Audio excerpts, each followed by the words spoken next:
नमस्कार दोस्तों, स्वागत है आपका हमारे YouTube चैनल जी शिक्षा पोर्टल में। दोस्तों आज हम पशु परीक्षण भर्ती 2024 के लिए और करंट अफेयर के अति महत्वपूर्ण प्रश्न करने वाले हैं, जिनकी आपकी और पशु परीक्षण भर्ती के अंदर आने की प्रबल संभावना है। तो पूरा वीडियो बिना स्किप किए ध्यान से देखिए। दोस्तों इस वीडियो के अंदर उन्हीं प्रश्नों को समाहित किया गया है जिनकी आपके और परीक्षा के अंदर आने की और बहुत ज़्यादा संभावनाएँ हैं, जो कि और इंडिया की करंट अफेयर से रिलेटेड क्वेश्चन होंगे। वहीं कुछ राजस्थान के भी क्वेश्चन इस वीडियो के अंदर शामिल किए गए हैं।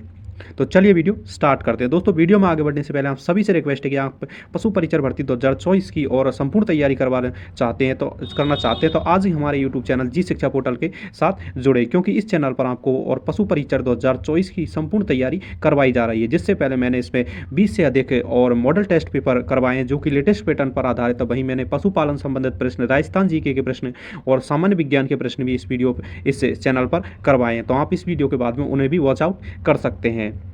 तो चलिए वीडियो स्टार्ट करते हैं। दोस्तों जो आज का हमारा और करंट अफेयर का प्रश्न है वो है, भारत के अगले मुख्य न्यायाधीश के रूप में किसे नियुक्त किया गया है। तो दोस्तों इसके जो हमारे विकल्प हैं वो इस प्रकार हैं। तो दोस्तों इसका जो राइट आंसर होने वाला है दोस्तों वो होने वाला है विकल्प ए, जस्टिस राजीव खन्ना। दोस्तों जस्टिस राजीव खन्ना को भारत के और अगले मुख्य न्यायाधीश के रूप में चुना गया है। अगर दोस्तों हम जस्टिस राजीव खन्ना की बात करें तो ये भारत के और 51वें और मुख्य न्यायाधीश होंगे। दोस्तों इससे पहले और डीवाई चंद्रचूड़ और भारत के मुख्य न्यायाधीश हैं। तो विकल्प ए इसका राइट आंसर होगा। और दोस्तों भारतीय सुप्रीम कोर्ट की बात करें तो 26 जनवरी 1950 को इसकी स्थापना की गई थी। तो विकल्प ए इसका राइट आंसर होगा। तो चलिए बढ़ते हैं अगले प्रश्न की ओर। दोस्तों जो आज का हमारा अगला प्रश्न है वो है, रिलायंस इंडस्ट्री ने देश में एआई इंफ्रास्ट्रक्चर स्थापित करने के लिए और किस के साथ समझौता किया है। तो दोस्तों इसका जो राइट आंसर होने वाला है वो होने वाला है विकल्प सी, एनवीडिया। दोस्तों जो एनवीडिया नामक जो कंपनी है उसके साथ और रिलायंस इंडस्ट्री यानी जो जियो है उसने समझौता किया है। अगर दोस्तों हम एनवीडिया कंपनी की बात करें तो यह अमेरिका की और एक माइक्रोसॉफ्ट चिप निर्माण कंपनी है।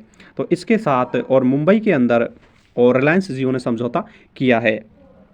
तो विकल्प सी इसका राइट आंसर होगा। आई होप कि आपको वीडियो हेल्पफुल लग रहा होगा। तो चलिए बढ़ते हैं अगले प्रश्न की ओर। दोस्तों जो आज का हमारा अगला प्रश्न है वो है, भारत सरकार ने डॉक्टर नीना मल्होत्रा को किस देश में भारत का अगला राजदूत नियुक्त किया है। तो दोस्तों इसका जो राइट आंसर होने वाला है दोस्तों वो होने वाला है और विकल्प डी, यानी कि दोस्तों स्वीडन देश के अंदर और डॉक्टर और नीना मल्होत्रा को भारत का राजदूत नियुक्त किया गया है। अगर दोस्तों हम नीना मल्होत्रा की बात करें तो ये 1983 और आईएएस बैच की एक ऑफिसर हैं। तो विकल्प डी इसका राइट आंसर होगा। और दोस्तों हम स्वीडन की बात करें तो स्वीडन की जो राजधानी है वो स्टॉकहोम है, जो कि एक यूरोपीय देश है। तो विकल्प डी इसका राइट आंसर होगा। तो चलिए बढ़ते हैं अगले प्रश्न की ओर। दोस्तों जो आज का हमारा अगला प्रश्न है वो है, एशियन डेवलपमेंट बैंक ने किस राज्य को सौर फोटोवोल्टिक सुविधा के लिए ऋण स्वीकृति किया है। तो दोस्तों इसका जो राइट आंसर होने वाला है वो होने वाला है विकल्प डी, असम। दोस्तों असम राज्य को और एशियन डेवलपमेंट बैंक द्वारा और सौर ऊर्जा की जो फोटोवोल्टिक सुविधाएं उपलब्ध कराने के लिए और ऋण दिया गया है। अगर दोस्तों हम एशियन डेवलपमेंट बैंक की बात करें तो इसकी स्थापना और 1966 के अंदर की गई थी। वहीं इसका जो हेड क्वार्टर है वो हमें फिलीपींस देश की राजधानी मनीला के अंदर देखने को मिलता है। आई होप कि आपको वीडियो पसंद आ रहा होगा। तो प्लीज़ हमारे यूट्यूब चैनल जी शिक्षा पोर्टल को सब्सक्राइब करें। मैं आपको विश्वास दिलाता हूँ इस चैनल द्वारा आपको कभी भी निराश नहीं किया जाएगा। तो चलिए बढ़ते हैं अगले प्रश्न की ओर। दोस्तों जो आज का हमारा अगला प्रश्न है वो है, हाल ही में विश्व स्वास्थ्य संगठन ने किस देश को मलेरिया मुक्त घोषित किया है। तो दोस्तों इसका जो राइट आंसर होने वाला है वो होने वाला है विकल्प बी, मिस्र। दोस्तों हाल ही में और विश्व स्वास्थ्य संगठन ने और मिस्र देश को मलेरिया मुक्त घोषित किया है। अगर दोस्तों हम इस विश्व स्वास्थ्य संगठन की बात करें तो इसकी स्थापना दोस्तों और 7 अप्रैल और 1948 को की गई थी और इसी के द्वारा और मिस्र देश को और मलेरिया मुक्त घोषित किया गया है। दोस्तों इस साल यह मलेरिया मुक्त होने वाला तीसरा देश है। तो विकल्प वी इसका राइट आंसर होगा। तो चलिए बढ़ते हैं अगले प्रश्न की ओर। दोस्तों जो आज का हमारा अगला प्रश्न है वो है, एक्सरसाइज सिम्बेक्स 2024 का आयोजन भारत और किस देश के बीच आयोजित किया जाता है। तो दोस्तों इसका जो राइट आंसर होने वाला है दोस्तों वो होने वाला है विकल्प ए सिंगापुर। दोस्तों भारत और सिंगापुर के मध्य और जो सिम्बेक्स एक्सरसाइज है, जो युद्ध अभ्यास है, उसका आयोजन किया जाता है। अगर दोस्तों हम इस युद्ध अभ्यास की बात करें तो इसका आयोजन और 2024 के अंदर और विशाखापट्टनम के अंदर किया गया है। तो विकल्प ए इसका राइट आंसर हो जाएगा। तो चलिए बढ़ते हैं अगले प्रश्न की ओर। दोस्तों जो आज का हमारा अगला प्रश्न है वो है, हाल ही में लुओ कुओंग किस देश के नए राष्ट्रपति चुने गए हैं? तो दोस्तों इसका जो राइट आंसर होने वाला है वो होने वाला है विकल्प ए वियतनाम। दोस्तों हाल ही में और लुओंग कुओंग को वियतनाम का और नया राष्ट्रपति चुन लिया गया है। अगर दोस्तों हम वियतनाम की बात करें तो यह और भारत के उत्तर पूर्व में स्थित एक देश है जिसकी राजधानी हनोई है। तो विकल्प ए इसका राइट आंसर होगा। तो अगर दोस्तों आपको वीडियो पसंद आ रहा है, मेरे द्वारा बताए गए क्वेश्चन आपको हेल्पफुल लग रहे हैं, तो प्लीज़ हमें सपोर्ट करें और हमारे यूट्यूब चैनल जी शिक्षा पोर्टल को सब्सक्राइब करें, वीडियो को लाइक करें और अपने दोस्तों के साथ शेयर करें और कमेंट करके हमको बताएं कि आपको वीडियो कैसा लग रहा है। तो चलिए बढ़ते हैं अगले प्रश्न की ओर। दोस्तों जो आज का हमारा अगला प्रश्न है वो है, राष्ट्रीय महिला आयोग का नया अध्यक्ष किसे नियुक्त किया गया है? तो दोस्तों इसका जो राइट आंसर होगा वो होने वाला है विकल्प वी, यानी विजया किशोर राहतकर। दोस्तों विजया किशोर राहतकर को राष्ट्रीय महिला आयोग का नया अध्यक्ष के रूप में नियुक्त किया गया है। अगर दोस्तों हम राष्ट्रीय महिला आयोग की बात करें तो इसकी स्थापना और 1990 के और अधिनियम द्वारा की गई थी, और इससे पहले अगर बात करें तो रेखा शर्मा और राष्ट्रीय महिला आयोग की अध्यक्ष थी। तो दोस्तों अब ये 9वीं और राष्ट्रीय महिला आयोग की अध्यक्ष बनने वाली है विजया किशोर राहतकर। तो विकल्प बी इसका राइट आंसर होगा। दोस्तों इस वीडियो के अंदर उन्हीं प्रश्नों को डाला गया है जिनकी आपकी एग्जाम्स के अंदर आने की प्रबल संभावना है। तो पूरा वीडियो बिना स्किप किए ध्यान से देखिए। तो चलिए बढ़ते हैं अगले प्रश्न की ओर। दोस्तों जो आज का हमारा अगला प्रश्न है वो है, इंडियन चैम्बर्स ऑफ कॉमर्स का नया अध्यक्ष किसे नियुक्त किया गया है? तो दोस्तों इसका जो राइट आंसर होने वाला है वो होने वाला है विकल्प डी अंबुदयाल जिंदल। दोस्तों अंबुदयाल जिंदल को और इंडियन चैम्बर्स ऑफ कॉमर्स का नया अध्यक्ष नियुक्त किया गया है। दोस्तों हाल ही में इंडियन चैम्बर्स ऑफ कॉमर्स की बैठक नई दिल्ली के अंदर आयोजित की गई थी। इसी में और जो जिंदल ग्रुप के मालिक अंबुदयाल जिंदल को और इंडियन चैम्बर्स ऑफ कॉमर्स का नया अध्यक्ष चुन लिया गया है। तो विकल्प डी इसका राइट आंसर हो जाएगा। तो चलिए बढ़ते हैं अगले प्रश्न की ओर। दोस्तों जो आज का हमारा अगला प्रश्न है वो है, किसे हाल ही में global anti racism champions award 2024 से सम्मानित किया गया है?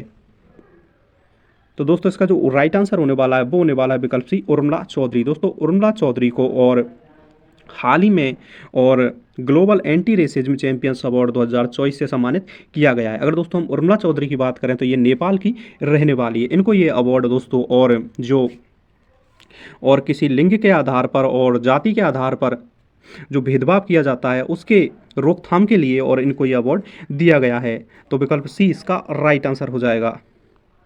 दोस्तों जो आज का हमारा अगला प्रश्न है वो है, किस अभिनेता को हाल ही में दादा साहब फाल्के अवार्ड से सम्मानित किया गया है? तो दोस्तों इसका जो राइट आंसर होगा दोस्तों वो होने वाला है विकल्प डी मिथुन चक्रवर्ती को। दोस्तों मिथुन चक्रवर्ती को हाल ही में और दादा साहब फाल्के अवार्ड से सम्मानित किया गया है। दोस्तों इस वीडियो के अंदर सभी क्वेश्चन जितने भी मैं करवा रहा हूँ सभी वेरी इंपॉर्टेंट क्वेश्चन आपके अंदर आपके एग्जाम के अंदर होने वाले। तो पूरा वीडियो आपको ध्यान से देखना है और चैनल को सब्सक्राइब कर लेना है। तो चलिए बढ़ते हैं अगले प्रश्न की ओर। दोस्तों जो आज का हमारा अगला प्रश्न है वो है, वर्ल्ड एथलेटिक्स कॉन्टिनेंटल टूर में किस भारतीय ने स्वर्ण पदक जीता है? तो इसके जो हमारे विकल्प हैं दोस्तों वो इस प्रकार हैं। तो दोस्तों इसका जो राइट आंसर होने वाला है दोस्तों वो होने वाला है विकल्प ए गुलबीर सिंह। दोस्तों गुलबीर सिंह ने और जो ये टूर्नामेंट हुआ था वर्ल्ड एथलेटिक्स कॉन्टिनेंटल टूर, इसमें और स्वर्ण पदक जीता है। अगर दोस्तों हम इस टूर्नामेंट की बात करें तो इस टूर्नामेंट की और जापान के अंदर आयोजित किया गया है, जिसमें और गुलबीर सिंह ने और 5 किलोमीटर की दौड़ को और 13 मिनट और कुछ सेकंड में पूरा करके और विश्व रिकॉर्ड बनाया है। तो विकल्प ए इसका राइट आंसर होगा। तो चलिए बढ़ते हैं अगले प्रश्न की ओर। दोस्तों जो आज का हमारा अगला प्रश्न है वो है, न्यायमूर्ति मनमोहन ने किस हाईकोर्ट के मुख्य न्यायाधीश के रूप में और किसने शपथ ली है? यानी कि न्यायमूर्ति मनमोहन सिंह ने किस हाईकोर्ट के और मुख्य न्यायाधीश के रूप में शपथ ली है? तो दोस्तों इसका जो राइट आंसर होने वाला है दोस्तों वो होने वाला है विकल्प बी दिल्ली हाई कोर्ट। दोस्तों दिल्ली हाई कोर्ट के हाल ही में और नए जो मुख्य न्यायाधीश बने हैं वो हैं और न्यायमूर्ति मनमोहन सिंह। तो विकल्प वी इसका राइट आंसर हो जाएगा। तो चलिए बढ़ते हैं अगले प्रश्न की ओर। दोस्तों जो आज का हमारा अगला प्रश्न है वो है, टेस्ट क्रिकेट में 300 टेस्ट विकेट लेने वाले पहले भारतीय बाएं हाथ के स्पिनर कौन हैं? तो दोस्तों इसका जो राइट आंसर होने वाला है वो होने वाला है विकल्प बी, रविंद्र जडेजा। दोस्तों रविंद्र जडेजा द्वारा हाल ही में और बाएं हाथ के वो गेंदबाज बने हैं जिन्होंने टेस्ट क्रिकेट के अंदर 300 विकेट लिए हैं। तो विकल्प वी इसका राइट आंसर हो जाएगा। तो चलिए बढ़ते हैं अगले प्रश्न की ओर। दोस्तों जो आज का हमारा अगला प्रश्न है वो है अंतर्राष्ट्रीय अनुवाद दिवस प्रतिवर्ष कब मनाया जाता है। तो दोस्तों इसका जो राइट आंसर होगा वो होगा विकल्प डी, यानी कि प्रतिवर्ष और 30 सितंबर को अंतर्राष्ट्रीय और अनुवाद दिवस के रूप में मनाया जाता है। तो चलिए बढ़ते हैं अगले प्रश्न की ओर। दोस्तों जो आज का हमारा अगला प्रश्न है वो है हाल ही में मृदु पवन दास को किस देश में भारत का उच्चायुक्त नियुक्त किया है। तो दोस्तों इसका जो राइट आंसर होने वाला है दोस्तों वो होने वाला है विकल्प बी, बरुंडी। दोस्तों बरुंडी देश में हाल ही में और मृदु पवन दास को भारत का उच्चायुक्त नियुक्त किया है। तो विकल्प वी इसका और राइट आंसर हो जाएगा। तो चलिए बढ़ते हैं अगले प्रश्न की ओर। दोस्तों जो आज का हमारा अगला प्रश्न है वो है हाल ही में कृषि अर्थशास्त्रियों का 32वां अंतर्राष्ट्रीय सम्मेलन कहाँ होगा। तो दोस्तों इसका जो राइट आंसर होने वाला है दोस्तों वो होने वाला है विकल्प डी, नई दिल्ली। दोस्तों नई दिल्ली में और कृषि अर्थशास्त्रियों का और 32वां सम्मेलन होने वाला है। अगर दोस्तों इस सम्मेलन की बात करें तो यह 1958 के बाद यानी कि 66 वर्ष के बाद में और भारत के अंदर आयोजित किया जा रहा है। तो विकल्प डी इसका राइट आंसर हो जाएगा। तो चलिए बढ़ते हैं अगले प्रश्न की ओर। हाल ही में कौन एशियाई क्रिकेट परिषद के नए अध्यक्ष बने हैं। तो दोस्तों इसके जो हमारे विकल्प हैं वो इस प्रकार हैं। तो दोस्तों इसका जो राइट आंसर होने वाला है वो होने वाला है विकल्प सी, मोहसिन नकवी। दोस्तों मोहसिन नकवी को हाल ही में और एशियन क्रिकेट परिषद के नए अध्यक्ष बनाया गया है। अगर दोस्तों हम और एशियन क्रिकेट परिषद की बात करें तो इसकी स्थापना दोस्तों और 1983 के अंदर की गई थी। इसके अगर हेडक्वार्टर इसकी स्थापना की बात करें तो दोस्तों इसकी स्थापना और नई दिल्ली के अंदर की गई थी। तो विकल्प सी इसका राइट आंसर हो जाएगा। मोहन सिंह नकवी और एशियन क्रिकेट काउंसिल के नए अध्यक्ष होंगे। और इससे पहले की बात करें तो दोस्तों जो जय शाह थे वो इसके अध्यक्ष हुआ करते थे, वो हाल ही में उन्हें और अंतर्राष्ट्रीय क्रिकेट काउंसिल के अध्यक्ष बना दिया गया है। अगर दोस्तों हम भारत के अंदर की बात करें तो भारत के अंदर और क्रिकेट को जो कंट्रोल करने वाली बॉडी है वो है बीसीसीआई, जिसके अध्यक्ष वर्तमान में रोजर बिन्नी है, जिसकी स्थापना और 1928 के अंदर की गई थी।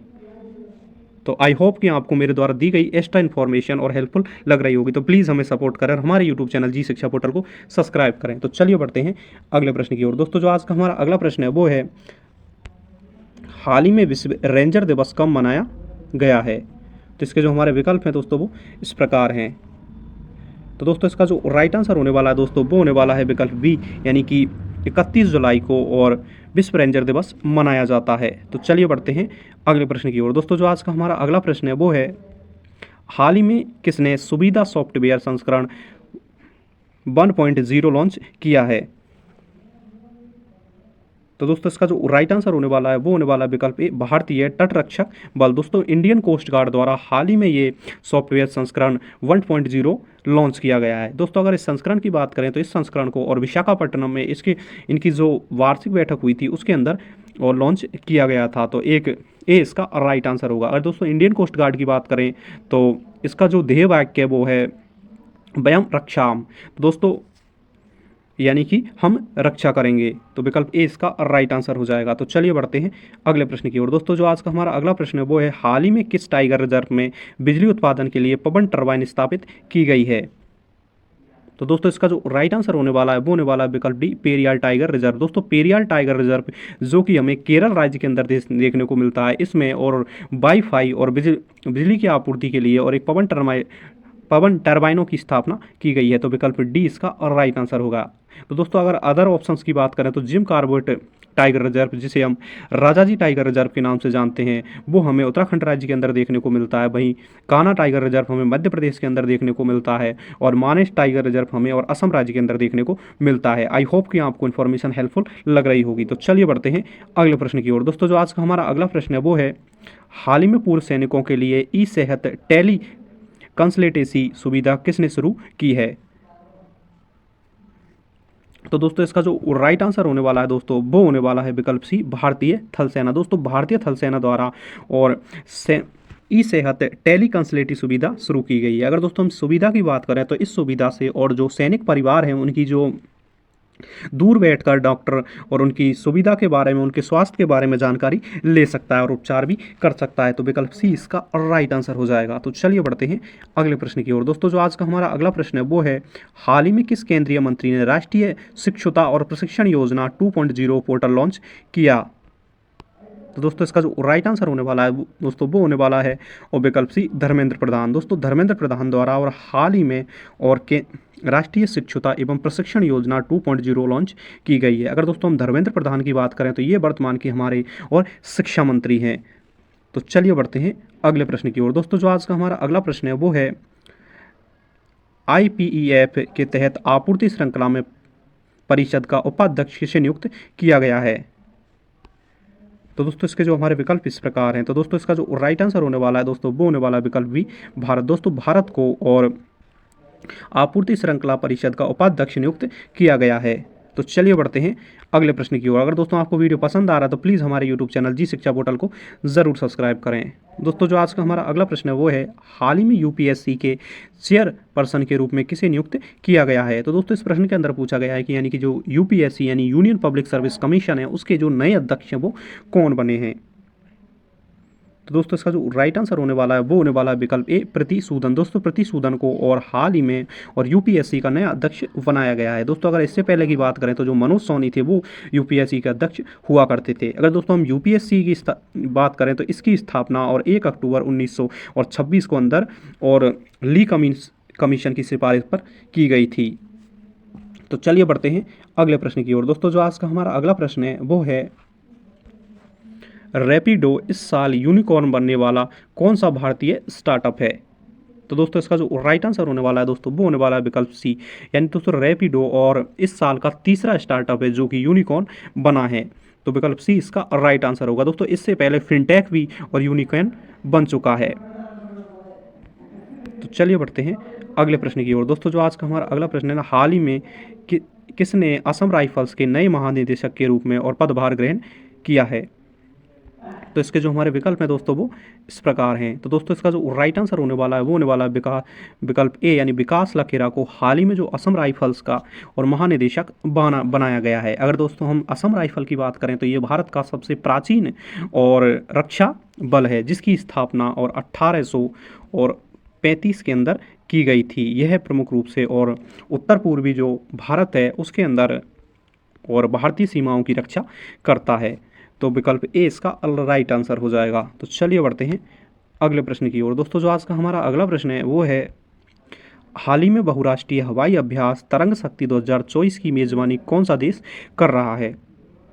तो दोस्तों इसका जो राइट आंसर होने वाला है वो होने वाला विकल्प डी भारत। दोस्तों भारत द्वारा और जो तरंग शक्ति 2024 जो अभ्यास है उसका और जो मेज़बानी है वो की जा रही है। अगर दोस्तों हम इस अभ्यास की बात करें तो यह है और विश्व का एक बहुत बड़ा बहुराष्ट्रीय अभ्यास है जिसमें और 30 से ज़्यादा देश भाग ले रहे हैं। अगर दोस्तों हम इस अभ्यास की बात करें तो इसका आयोजन तमिलनाडु और राजस्थान के अंदर किया जा रहा है। तो विकल्प डी इसका राइट आंसर हो जाएगा। तो चलिए बढ़ते हैं अगले प्रश्न की ओर। दोस्तों जो आज का हमारा अगला प्रश्न है वो है, हाल ही में पेरिस ओलंपिक 2024 में पुरुषों की 50 मीटर एयर राइफल में 3P स्पर्धा में स्वप्निम कुशाल ने कौन सा पदक जीता है?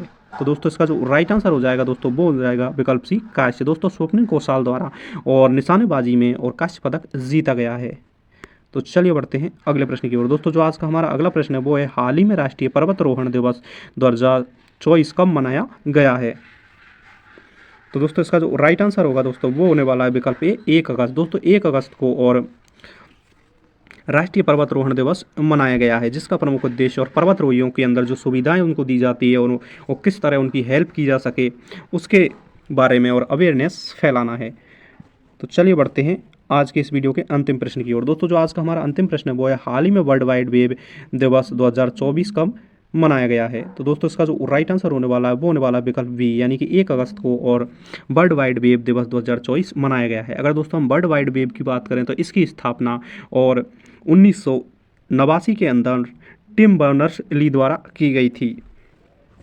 आई होप कि वीडियो आपको हेल्पफुल लगा होगा। दोस्तों इस वीडियो के अंदर उन्हीं प्रश्नों को समाहित किया है जो कि और आपकी पशु परिचर एग्जाम के अंदर और कोई भी इंडिया का कोई भी एग्जाम हो उसके अंदर पूछे जाने की जिनकी प्रबल संभावनाएं हैं। तो वीडियो को लाइक करें और हमारे यूट्यूब चैनल जी शिक्षा पोर्टल को सब्सक्राइब करें। मैं आपको विश्वास दिलाता हूं कि इस चैनल द्वारा आपको इस तरह से ही और आपकी मदद की जाएगी और कभी भी आपको निराश नहीं किया जाएगा। तो प्लीज़ प्लीज़ हमें हमारी हेल्प करें, हमारे यूट्यूब चैनल जी शिक्षा पोर्टल को सब्सक्राइब करें, वीडियो को लाइक करें और अपने दोस्तों के साथ शेयर करें और कमेंट करके हमको बताएं कि आपको वीडियो कैसा लगा। Thanks for watching.